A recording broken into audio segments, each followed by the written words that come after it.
This is the doomtombpodcast, the podcast for all things in the heavy underground. I am your host. My name is Chris, and before we start, remember that this podcast is sponsored by Desert Records, and there is a new release that is going to be out on that label by the band Red Mesa. It's coming out May 6th of 2022. And we cannot forget Samsa House and Glory or Death Records. And now, let's start the show. Never answer your phone. Never remember your family's birthdays. Never make it home for Christmas. Think a lot about vampires, death, and sex with your friends' mothers or fathers. You figured it out. I did. This is Adam. This is Jack, and we're playing Horseburner. And you're listening to the Doom Tomb. The Doom Tomb. So I was hoping to get an interview with this guy for a long time. I really appreciate his humor. I appreciate the amount of sonic material that this man creates. It's some of the heaviest stuff and some of the most far out psychedelic sludgy doom that I have heard in a long time. And we're going to talk about the music, but we're also going to talk about his side hustle, so to speak. Let's hear about it right now. Today on the podcast, we have somebody that we have had on twice before, I believe, with two different releases, but this is going to be a little different. Now, we mentioned it just a little bit within the podcast that we talked about before, but now we're going to talk fully about everything that this man has going on and what's going on in his brain, because there is a lot. I am in the warehouse right now where everything is created. It is huge. It is massive. And I'm looking at some stuff that was just done now. I am with Jonathan Portnoy, massive musician, and also he created this company called Moon Custom Cabinetry. And we're going to talk all about that. How you doing today, brother? Doing well. All right, man. We got a lot to go over. And, hey, you know what? Let's start out with the music first. Okay. So I know you basically from two bands. I know you from SORXE, and you play bass. And I also know you from Horsehead. Right. What other iterations have you had before that? What kind of music? I was, before that in town, I was in Phoenix anyways. I was in a band with some other friends of mine called Spiral End. It was kind of I played guitar in Spiral End. It was two guitars, bass player, and drummer. We actually started out with two drummers, but that didn't work out. But it was kind of it was fun. It was kind of a post-rock, right? High energy. It was cool. We didn't really, we never recorded, which was kind of a bummer. And it didn't last too terribly long, but that was fun.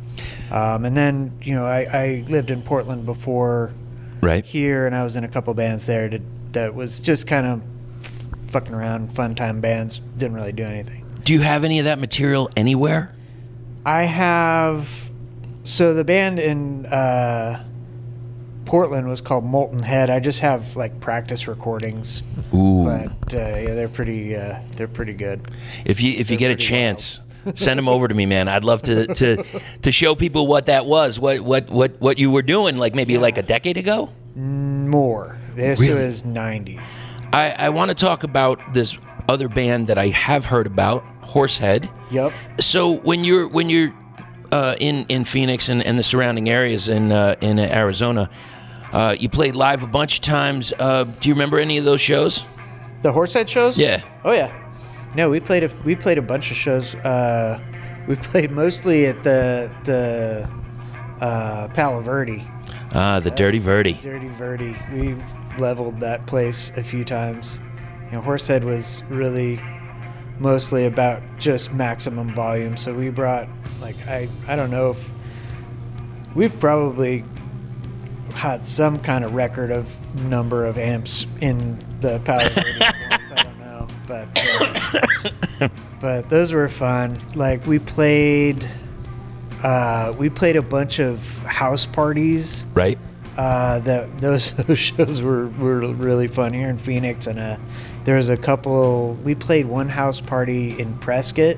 Well, we played a couple, but one in particular that stands out. It was a couple of local bands from Prescott and us and The Body playing. The Body? Yeah. They're going to be here next month. Are they? Yeah. Nice. Yeah. We'll have to go. Yeah, they. So it was a couple local Prescott bands, us and The Body, playing in this tiny living room in Prescott. It was phenomenal. It was such a good show. People must have been deaf for days. Oh yeah, it was nuts. It was nuts, but it was such a good time. Did you ever get a chance to play live with Gail? I don't think we did any. I don't think there was a Horsehead Gale show. Gotcha. That I can remember. Because I'm thinking about it, and I talked to Marcus, who's now drumming in Goya, and I asked him about it, and I messaged him a bunch of years ago, and because I stumbled across it, I didn't know. I wasn't living here at the time, and I said, any chance that there might be a live show, and he messaged me back. He says, we will never play live again. It's not going to happen. And now I talked to him just a few days ago at the last show that you had with Crop Killer and Destroyer of Light, and it was a little bit of a change. He's like, well, I actually heard somebody ask me the other day, so maybe there's a chance, and I'm looking for like a kind of an incestuous thing. So I'm like, here's my triple bill right now. I'm saying Goya, Gale, and Horsehead in a triple bill, and just blowing the roof off the place. I mean, I don't think that the power of Palo Verde will ever stay on with that amount of power. Well, I wouldn't hold your breath for a Horsehead reunion, but I wouldn't mind seeing Gale again. I want to see them for the first time. I'm looking forward to it. So this is a shout out to Marcus. Marcus, please, let's further this project and see if we could at least see it live one time, right? I would promote it on the Planner Mammoth, man. I'd love to see that. Yeah, Gale was amazing. So the debut for Horsehead was out in November of 2012. And then you had the second release, Missionary, out in September of 15, and Terminal out in 2017. And I was going through some of the tracks, and I'm thinking of them and reading some of the lyrics, and there is one track that really stands out for me because I think it's current. It's extremely current now, and that is Destroyer Television.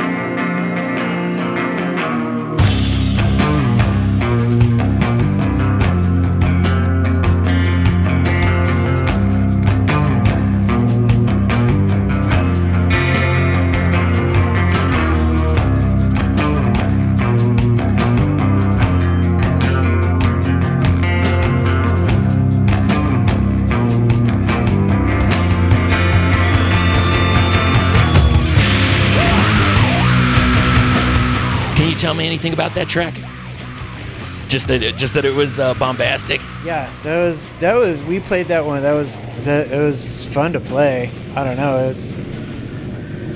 Can't really remember what the lyrics are like, but there's a lot of the lyrics are basically things that are happening now, and basically think for yourself.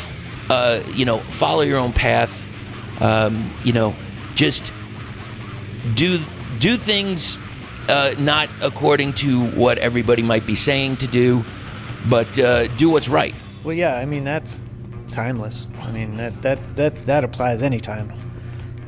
Yeah, oh, absolutely, man. Now, as Terminal comes out, Matter and Void is also right on the cusp there. Were you playing in both bands at the same time? For a while, yeah. I was pulling double duty. And that went for a while, and then kind of things, I don't really even know what happened. It just kind of fizzled out, and it was kind of not really going anywhere, and we broke up for a while. And then after, I don't know, maybe a year or so, Wilson and Drew and Chris, the other guys, Right. decided they wanted to kind of get stuff back together, and they got together and recorded.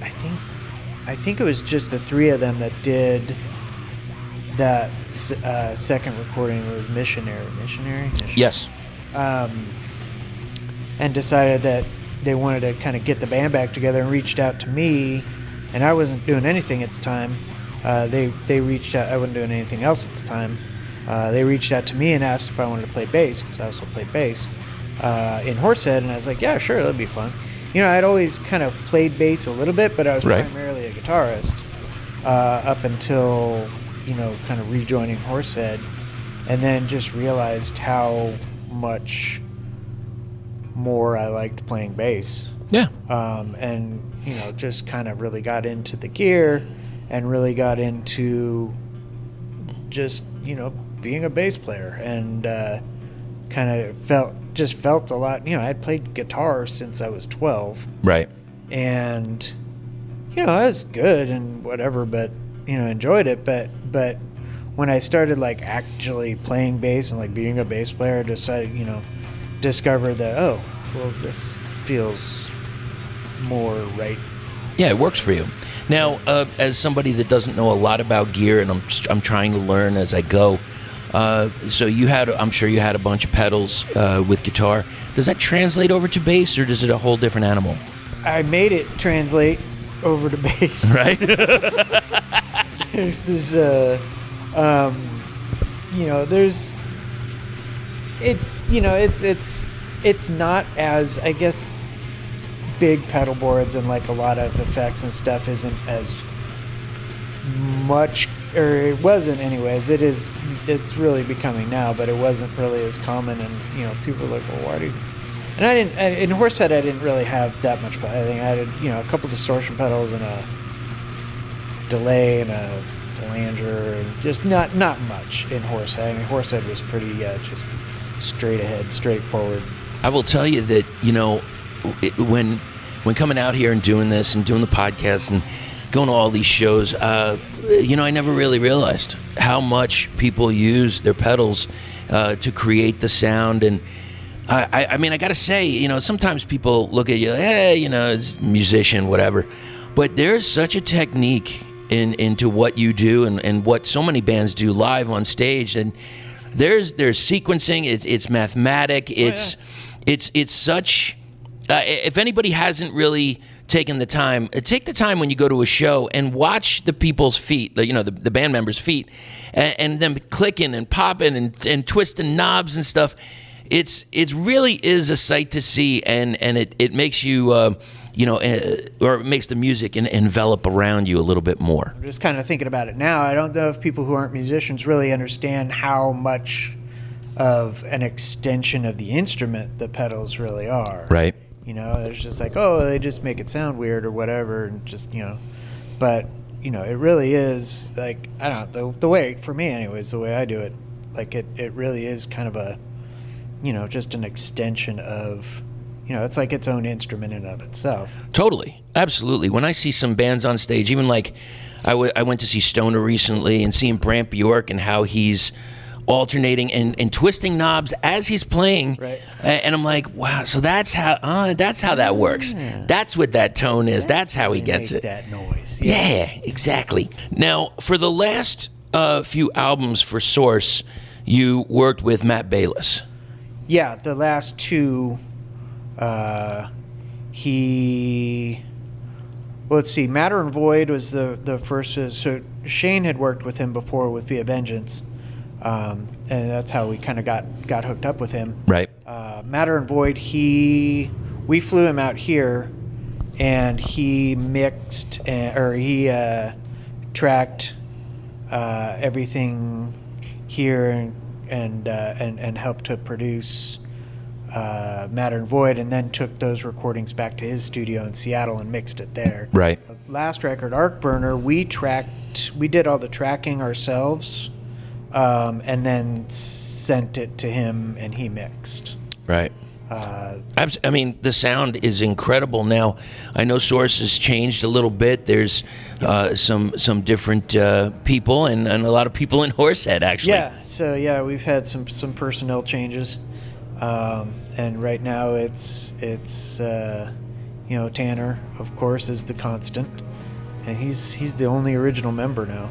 Right. Because I joined a few years in. Did Tanner or Shane kind of bring you in at that time? Shane. I was friends with Shane prior. I've been friends with Shane for a long time, and they needed a new bass player, and Shane was like, "Hey, we need a new bass player. Do you want to come and?" Or I think it was they had a show coming up, right? And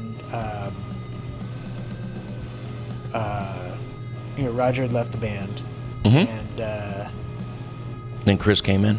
No, Chris is the original member. Oh, okay. Yeah, no, the original members were Shane, Tanner, Chris, and Roger. Gotcha.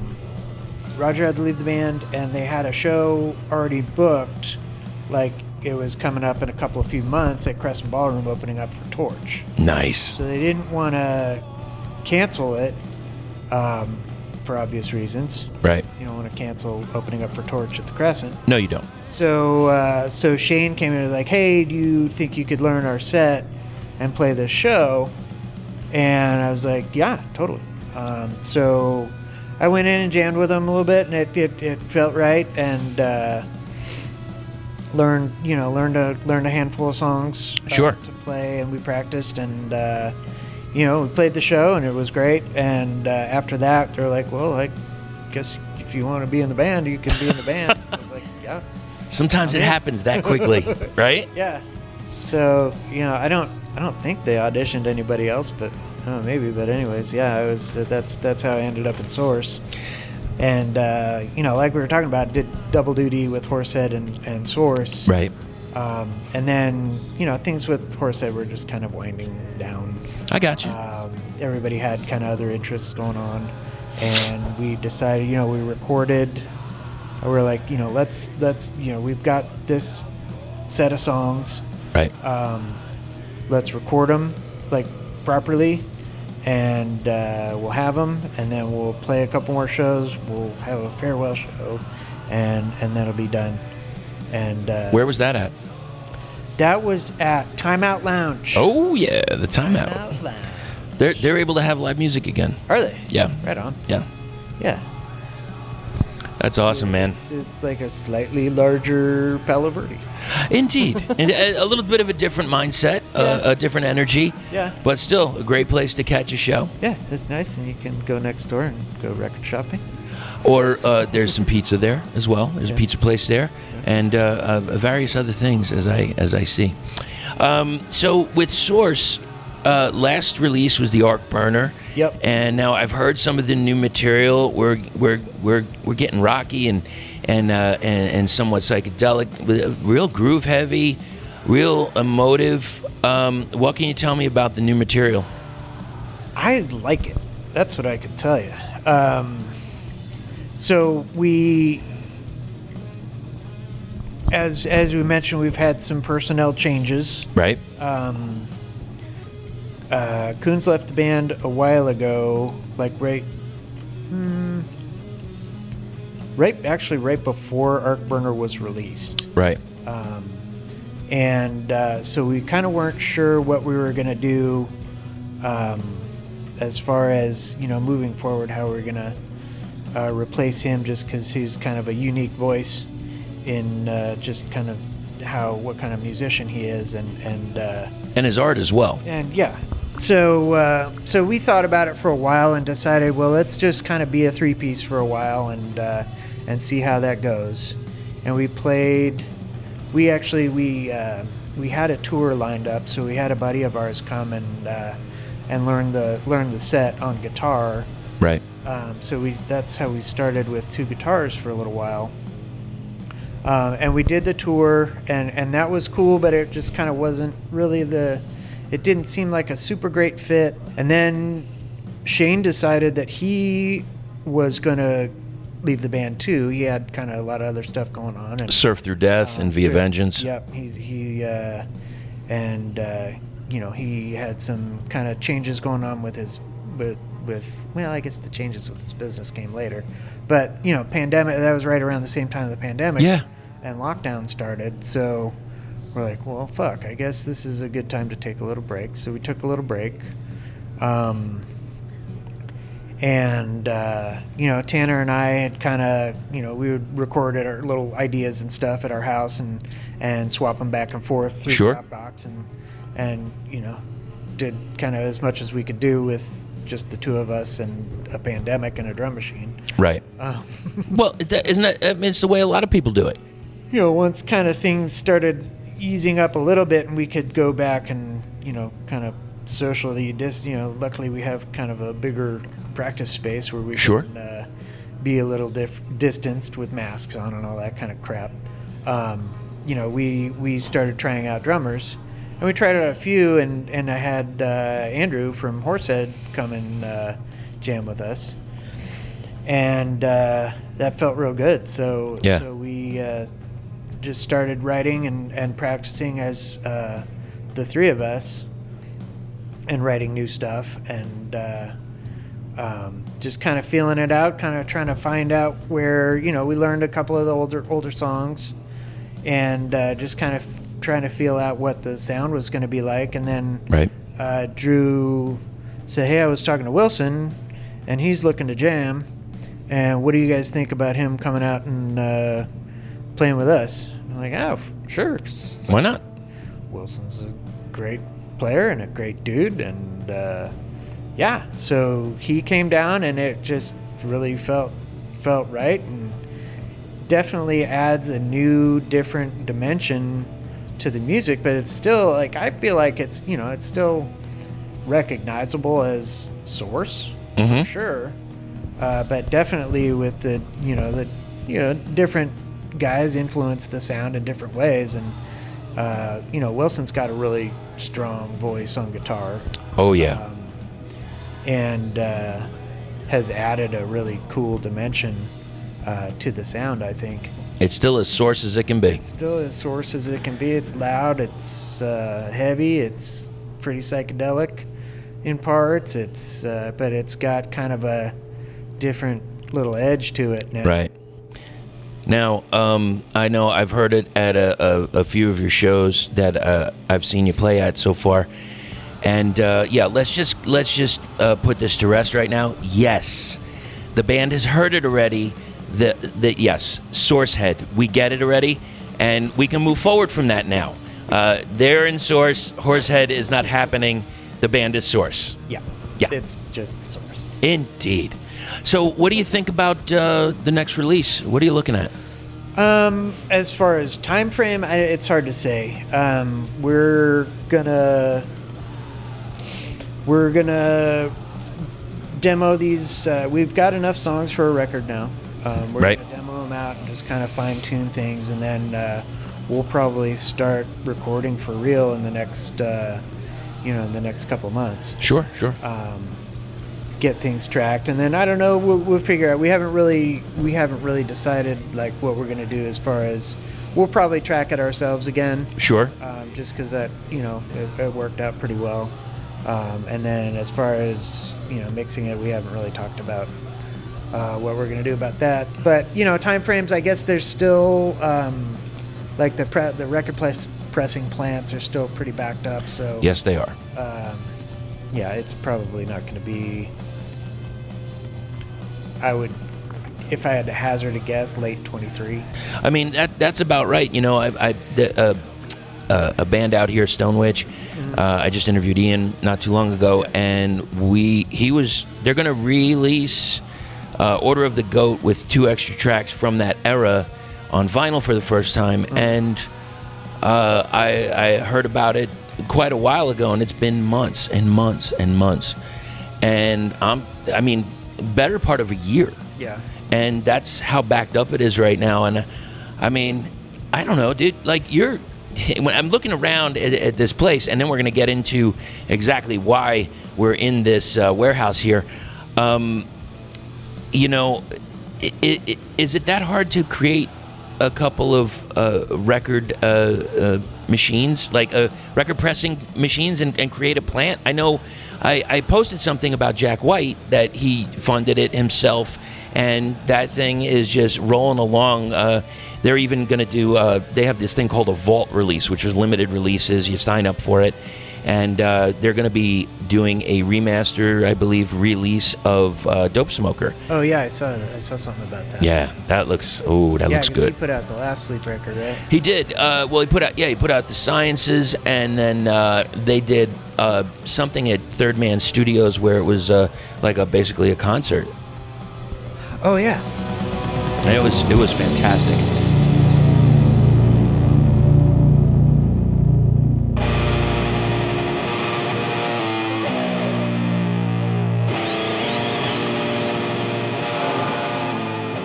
We will get right back into the interview in just a moment, but first we have to talk about Sam's House. SamsHouse.com, SAMSAHOUSE. Orders over $50.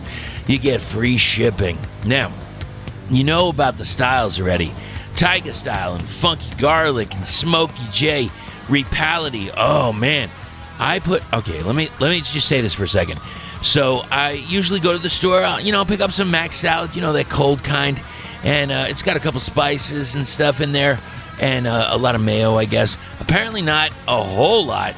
I put in what I thought was a decent amount. Apparently it needed a little bit more, like a little touch, a little something extra, and that's when I kicked it up by putting a few drops of Repality on there. Made the world a difference. You got to check it out. The link is in the show notes. Not only that, you get a couple bucks off, and there is a code. Yeah, it's right in the show notes. Go check it out. SamsHouse.com. Let them sauce you up. We'll get right back to talking with Jonathan in just a moment. But before we do, if you don't mind, can we go over to Albuquerque, New Mexico for the Heart of Desert Records? So many incredible releases. Oh my gosh. Oh dear Lord, golly goodness. There's so much good stuff there, like Spliff Ripper, The Horn God, Book of Worms, Doors to Nowhere, Lord Buffalo, Redbeard Wall, The Penitent Man, Breath, and Drone Room. Brand new music from Drone Room, Nebula, Drag, Fog, L'Uomo Nero, Die Zygote, Betty Benedetli. We already talked about the brand new Red Mesa that's coming out in just a few. You got to head over there. It's desertrecords.us. They have a killer subscription service. Head over there and tell them that Doom Tomb sent you. The link is in the show notes. Glory or Death Records is based out of Oceanside, California, and they continue to defend the faith with some killer artists, man, like Space Wax and Monarch, Moss Generator, Old Fashioned Assassin. They're my brothers, man, from Phoenix. And did you see it on Psycho Las Vegas? Old Fashioned Assassin is going to be on that mega bill. Yeah, I look forward to seeing that. The Bow to Your Master Series, Volume 1 and Volume 2. Volume 2, Deep Purple. Volume 1, Thin Lizzy. Fever Dog. That is some fun music, man. I absolutely love it. Formula 400. We even had the guys from Formula 400 come over as a part of the Planet Mammoth experience. Oh, man, I'm looking forward to doing another show real soon. Red Witch Johnny, Heavy Velvet, Love Gang, Smoky Mirror. There's so much more. Blasting Rod. Oh, my God. What are we doing here? What we got to do is go over to Glory or Death Records. The link, it's in the show notes. All right, so we've got a lot that we had to discuss for music, and now something about the actual sound, and that is Moon Custom Cabinetry. You've been doing this since 2009. Tell me a little bit about this. How did it get started? Early 90s. Early 90s. My guitar amp had been a Sundown 100-watt to 112 combo amp. Okay. That I would bypass the speaker in the combo and run it into an old 70s Marshall cabinet. Nice. 412. And that was my amp for years and years and years and years. I had always had the idea to take the amplifier out of the combo and build just a head shell for it. And like I'd always talked about it, and all I had was a jigsaw. Right. Like my only tools at the time was basically a handsaw and a jigsaw. And maybe I had a circular saw, like a handheld circular saw too. Okay, so we're bare bones in it here. So yeah, like that was the extent of my shop, and it was my back patio. And so I measured it out. I was like, fuck it, I'm gonna do it. And I measured it out and built it, and it turned out great. And I had, I just enjoyed doing it. This came out great. What else could I make? The next thing I did was to take my Marshall cabinet and strip, because it was just beat to shit. Right. And the Tolex was all torn up, and the grill was all torn up, and it was just. Yeah, I took it all apart, stripped all the Tolex off it, sanded it down, tore off all the old grill cloth, got brand new grill cloth and put it on there, and got a new brand new shiny Marshall logo. Right. And sanded down the cabinet and stained it and clear coated it and made it all shiny and pretty to match the head shell that I'd made for my Sundown. The next thing was pedal boards. Yeah. I had made a couple of pedal boards that were just kind of out of, just kind of didn't really plan them out, just kind of thought them up and did them, and they were okay. And then there was a company called, what was it called? Salvage Customs.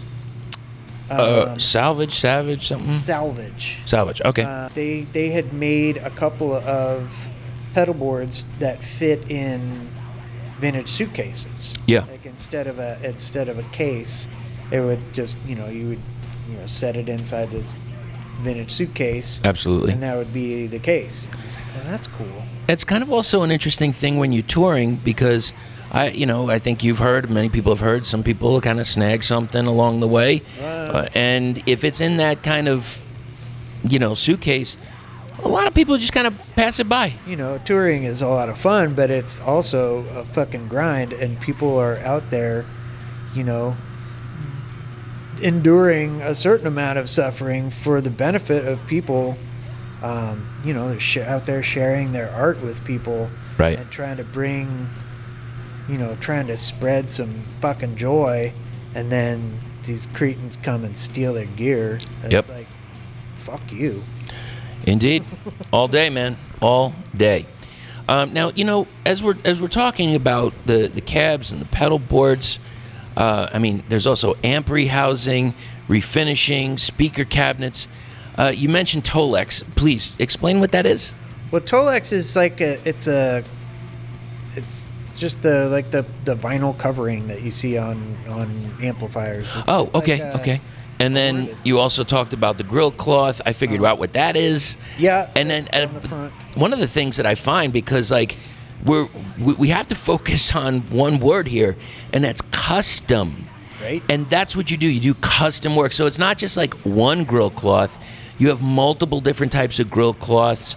And I noticed that you also work with a Baltic birch plywood. Right. Why do you use that? It's pretty much this kind of standard material for, any sort of cabinetry, really, kitchen cabinets or, Right. anything. It's the reason it's very dense. Yeah. It's just a real dense wood, and the kind of grade of plywood that I use is there are no voids in the. I can't remember how many plies there are. I think it's 18 millimeters. I don't know how many plies, but they're like cheaper plywood. Like there'll be like knot holes and like voids. Sure. The layers, but this doesn't have any. It's solid all the way through. There's no voids. Absolutely. So it's just it's real solid. It's heavy. which, is what it is. Good cabs are heavy. But it's funny as I'm looking at the pieces that you have here. I mean, I can imagine like you wouldn't have anything, or you wouldn't create anything that you wouldn't have on stage yourself as your backline. No, of course not. Absolutely. Yeah, no, I love all the stuff that I make. I mean, some of the, some people's design choices aren't what I would necessarily choose, but I'm happy to. Yeah. If I think something's going to look terrible, I'll let them know. But that good point, and that's why you go to an expert like yourself. Like when I was, I had a home back in Florida, and I was redoing the bathrooms, and I had the subway tile that was going to be in the bathroom, and it was going to be made out of glass. Right. Very expensive, by the way. And it was just, it's a pain in the ass. So, my ex said, we want it floor to ceiling. And he said, yeah, that would be okay, but your bathroom is going to look like a fast food bathroom. Do you want that? And I was like, no, don't want that. So, cut it up, like maybe 2/3 of the way or whatever, put a bullnose on it, and call it a day.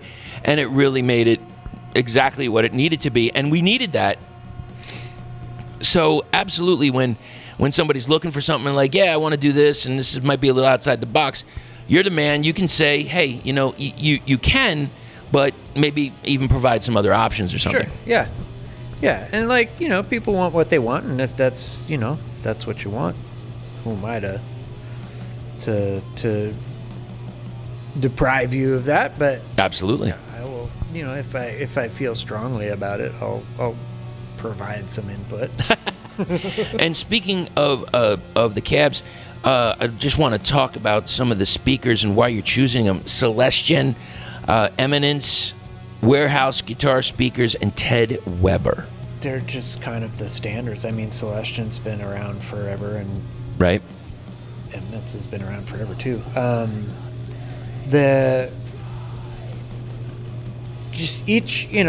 those speakers that you mentioned, like the quality is top notch. I have no worries about if I put any speaker from any of those manufacturers in a cabinet that it's going to be, that the quality is going to be there.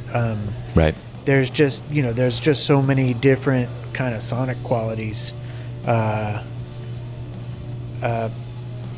between all the different speakers. It's like, I'll when somebody orders a cabinet, we'll talk about, what kind of sound are you going for, and I'll make suggestions, or a lot of times they just have kind of an idea of what they want ahead of time. Sure. But different speakers sound different, and being able to have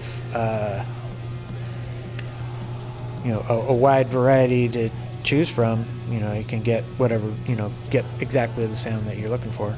Absolutely, you can. And when we talk about bass cabs, you mentioned something earlier, and actually I saw it on the website. You say you plan it out mathematically in BassBox. What is that? Yeah, so it's a computer program called BassBox that. Okay. So with bass cabinets, each speaker has, and without getting super nerdy with it, like each speaker has a set of kind of parameters. Okay. That determine like you kind of what you want the resonant frequency of the cabinet to be, and then you can design a box, that with the right volume, and whether it's sealed or ported, and how large to make the ports, to best accomplish that sound. Right.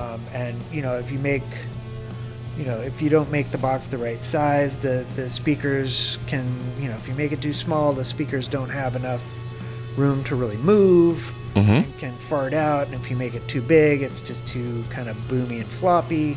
And so, I try to, I try to take into account what speaker is going into the cabinet and then design the box around that just to provide the right sound and frequency. And it's taken years to create, and so you know it. It's just like any other professional. Yeah, I mean, guitar cabs aren't quite as picky, so I don't really screw around with that. I just have kind of standard dimensions for guitar cabs, but bass cabs are a little more finicky. I do have just some standard kind of dimensions, some starting places for bass cabinets that work well for almost any speaker you'll put in there.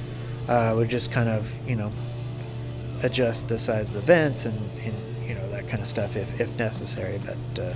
But yeah, I do try to be a little more mindful with bass cabinets of the box dimensions. I gotcha. For specific speakers. Now you also create head shells and even a rack mount case. Can you tell me about both of those?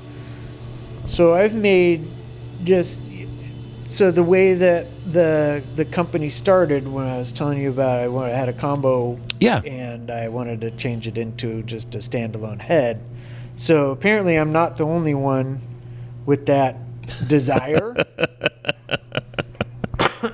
And I've converted all kinds of different combo amps into heads at this point. So, people will, if they're here local, like I've got this one sitting here, I don't even know what this amp is that's sitting here on my bench that I'm drawing out plans to make a head shell for, but it's just some kind of random amp that dude had built. I think he built this one. Right. Just some random chassis that he had laying around in a bunch of parts, and he's like, fuck it, I want to build an amp.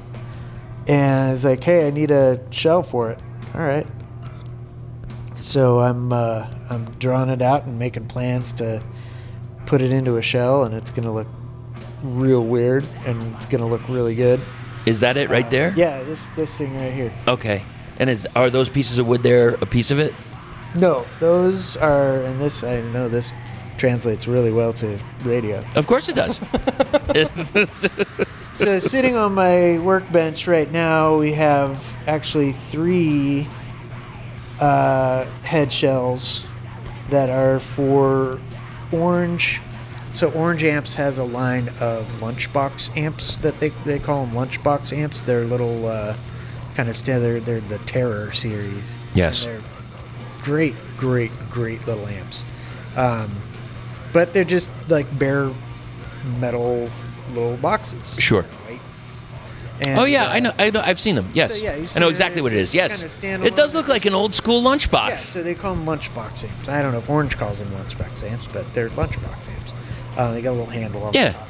So, one guy reached out to me a while back and said, "Hey, I've got a Tiny Terror, and I want it to look like a proper Orange amplifier with the shell and the the beveled front and the way it just like he wanted to give it the Orange amplifier look." Right. So I was like, all right. So he had some plans that he had found from some other builder that were real wonky, but gave me kind of an idea to go on, and I ended up buying a Tiny Terror just so I could have something to really get good measurements off of. Sure. And made this shell, and it turned out great, and blew up. Like, turns out like a lot of people want that look for their Tiny Terror amps. Absolutely. So, yeah, I've made, God, I don't know how many of these I've made, but yeah, they're super cool. Is that it right? That's a dual Terror shell, which again, radio, but no, dude, we'll put stuff on social media, man. No worries. But yeah, so they turn out cool, and they end up looking just like your regular Orange amplifier. So yeah, those are actually 3 orders that are in progress. Okay, so that's for the head shells. Yeah. Okay, now a rack mount case. So there's a type of equipment that is just called rack mount gear. So like you see them a lot in studios, and you see them a lot in kind of bigger live situations. But they're it's a standard width of there's amplifiers and effects and preamps and tuners and any kind of gear you can imagine. Sure. That goes into a rack, and it's a standard 19-inch width dimension. So I've got a couple of few amps that are rack mounted. I got an old Mesa Boogie that's a rack mount amp. Right. And a lot of people use just rack gear. And so I build cases that will fit however many. The height is determined by, like, they call them rack spaces. Okay. So there's 1 space, 2 space, 3 space, and it's all standardized, and it's all the same. So you can say, hey, I have a certain amount of whatever gear. I need a 6 space rack. Then I know exactly how big to make that, and I can make it with covers and do like flight case style, or however fancy or not fancy you want. But at the end of the day, that your equipment's going to fit in there because it's standard size. Right. I gotcha. So before we go on to the pedal boards here, have you ever had somebody ask or make a request for something that would cover their gear so people don't see what they're using? No. Okay. I saw something recently where somebody had something, and I think it's going to come up in a future podcast. Oh yeah. Where he was hiding something. That's to and obfuscate what he's using. Yeah, and I think you might have been at that show. We'll talk about it off mic. Okay. And because I want to save it for when we interview them. But yeah, it's a very unique piece, and I don't know what it is exactly. I saw it, and I have no idea what it is, and we'll talk off mic about that. But we want to talk about the pedal board. So you've got some flat, some slanted, and there is a compartment underneath. Yeah. Tell me a little bit about that process. Well, so we talked a little bit about the suitcase pedal boards, which is kind of where what I started with. Right. Outside of my own little 2 crappy little prototype ones that we won't talk about. Hey, everything's a learning curve, man. It is. It totally is. So we talked about, I saw that the company Salvage, and I kind of took it one step further to where I was like, well, what if I take the hinges off the pedal board and replace them, or take the hinges off the suitcase and replace them with lift-off hinges, right? And then build the pedal board into like the one side of the suitcase, and then you can just lift off the other side, and then there it is. There it is. So I bought a vintage suitcase, and I kind of designed it out, and I made a prototype, which was actually the board that I used in Horsehead. Right. And it worked out really cool, and I was like, all right, well, sweet. I made a bunch more, and I would sell them on reverb.com, and they always sold really quickly, and it just seemed like a neat idea. I haven't made one of those in a really long time, but I have I think I have 4 or 5 of them that are half done. So, well, this is custom. It's made to order. It is. I would make the suitcase pedal boards. I just kind of make them however I want and then sell them. Right. Like, I haven't really had anybody like, oh, I want. Well, maybe a couple of people have kind of made requests, like specific requests for suitcase pedal boards, but for the most part, those I just make them, and you get what you get. And now, when searching out for vintage suitcases, Have you ever bought some and found something interesting inside? I wish. I haven't. But I keep hoping. Keep hoping somebody has like a there's private gonna be compartment, a little stash or something. Diamonds or Yes. stash of cash or something. Or a map of treasure. Yeah. By the time they're put up for sale, I think they've been pretty much searched through already by that point. Yeah. You never know. And who knows? Maybe somebody buys a suitcase pedal board, they'll find a little surprise. You never know. Ooh. Maybe I'll put something in there. Ooh, good idea.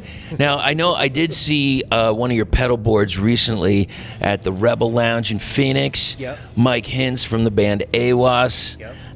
Who else did I see? I saw, did you sell one of the guys in Gatecreeper? Or, who am I thinking of? Or Goya? I don't remember. I know I was at the Crescent. This is a while ago, and I think Goya was on that bill, and Full of Hell, and Gatecreeper. I don't know. I mean, I've made a few. I think Marcus has a few of the suitcase ones. Oh, okay. So one of those may have made Gatecreeper, and Gatecreeper rehearses in Marcus's spot. Gotcha. They may have ended up with one. I don't know. I know. It was one of the wood. It was one of the wood pedal boards. Yeah, maybe. And you never know. You never know. And while we're talking about pedal boards, yeah. What is there any new pedals that are sparking your interest? I don't know. I have a lot going on. So my pedal board currently is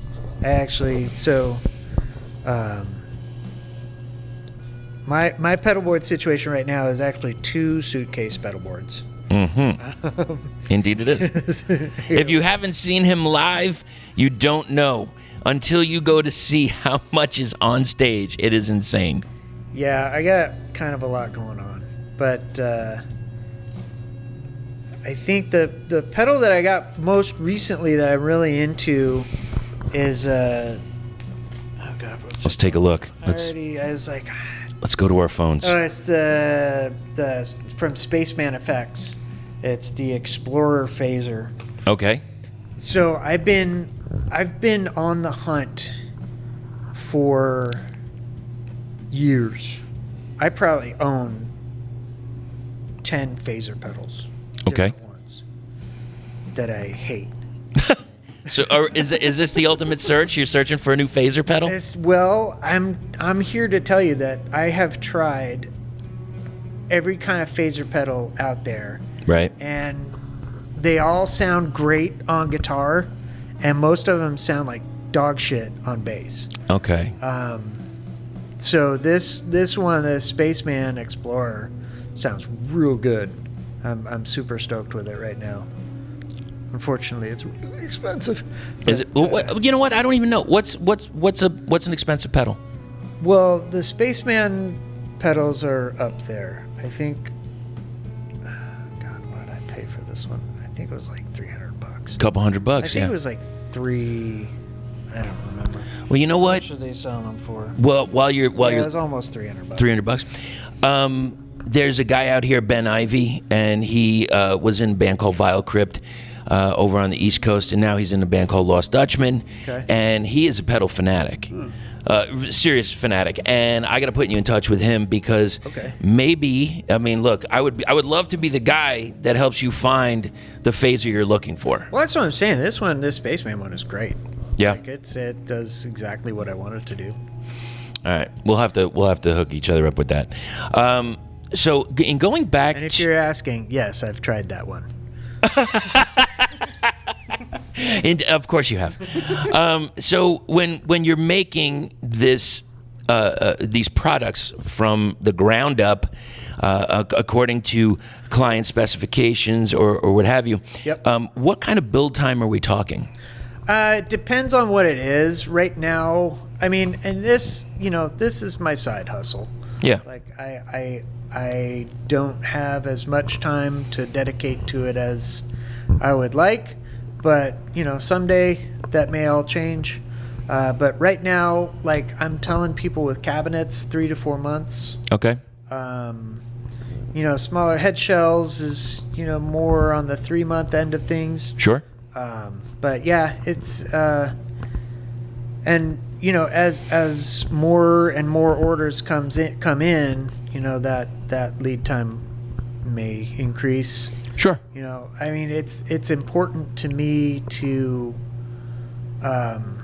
be realistic, for just my own sanity, and for try to set a realistic expectation. If somebody, if you say, hey, I can do this for you, but it's gonna, you're not gonna have it for another 4 or 5 months, then if they're okay with that, then they're okay with that. And right.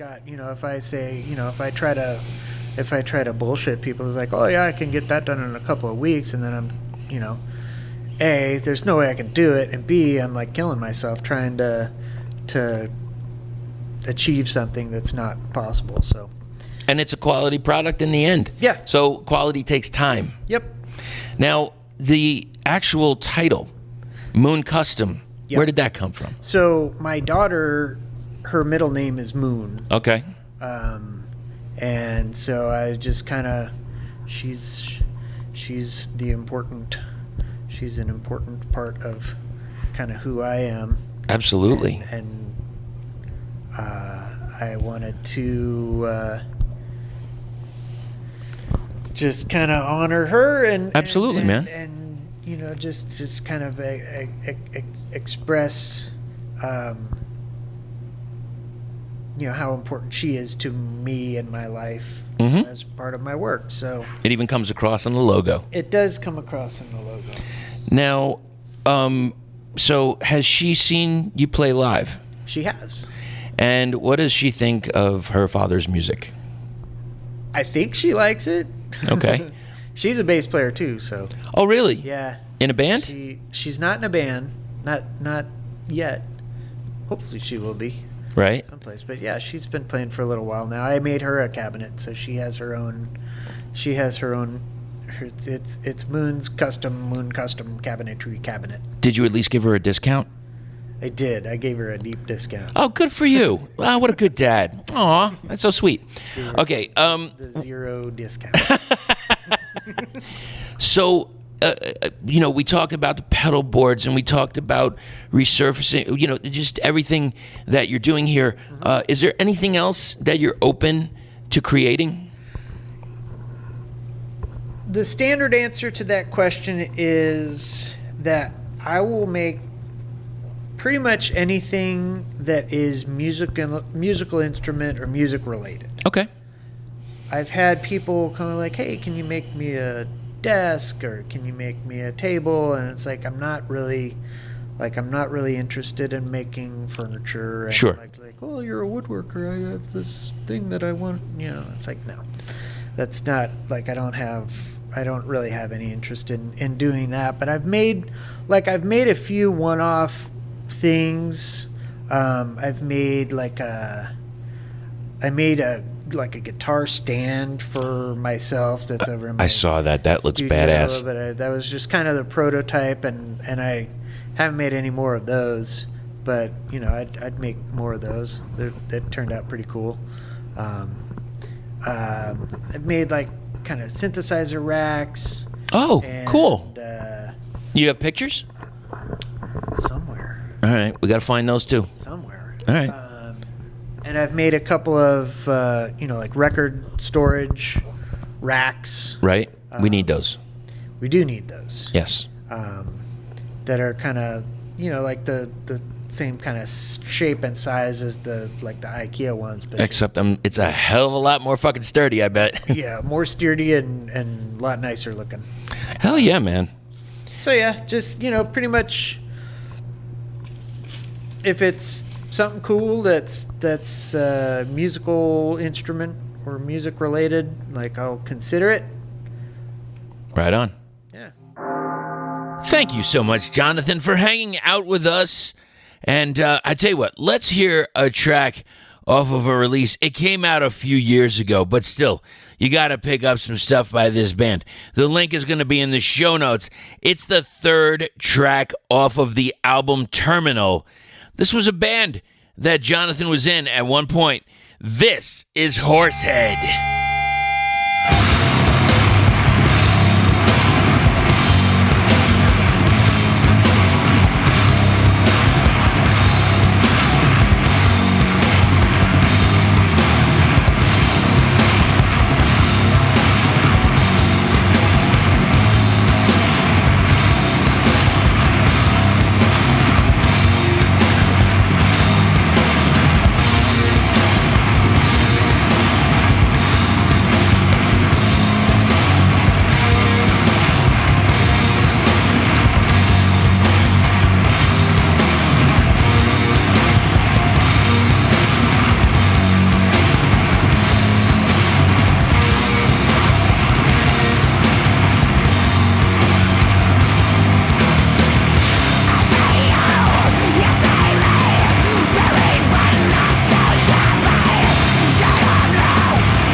Okay. All right. We made it, man. Cheers. I don't know if you can hear that. A little bit of the sip. All right. So we're at the end right now. And I want to thank everybody for joining us. It's doomtombpodcast@gmail.com. That is how to reach us. And also, huge thanks goes out to the sponsors, Glory or Death Records, Sam's House, and Desert Records. And also, special thanks goes out to Ian from No Masters Audio. Hey, little side thing right now. Just want to let you know, if you haven't heard, Stone Witch released Order of the Goat +2 on vinyl. There are a lot of them that are sold out. It is your chance right now to get a copy. Head over to the link in the show notes and grab yourself something really good. The packaging is great, and it's just every part of it, man. I love I really enjoy how it came out, and yeah, you should pick up a copy. So there you go. There it is. Absolutely. All right, everybody. Thank you so much for joining us. Like I said, doomtombpodcast@gmail.com. That is how to reach out to us. And yeah, man, those shows. Are you kidding me? The shows have been packed lately.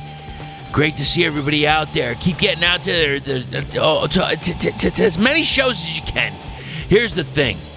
You notice, like, look, I'm an older man right now. I get it. I'm totally fucking aware. And at the same time, I want to check out every possible show because you never know what's going to happen. So get out to those shows, and while you're there, pick up some band merch, especially for the touring band. For the love of everything holy, that would be the only responsible thing to do.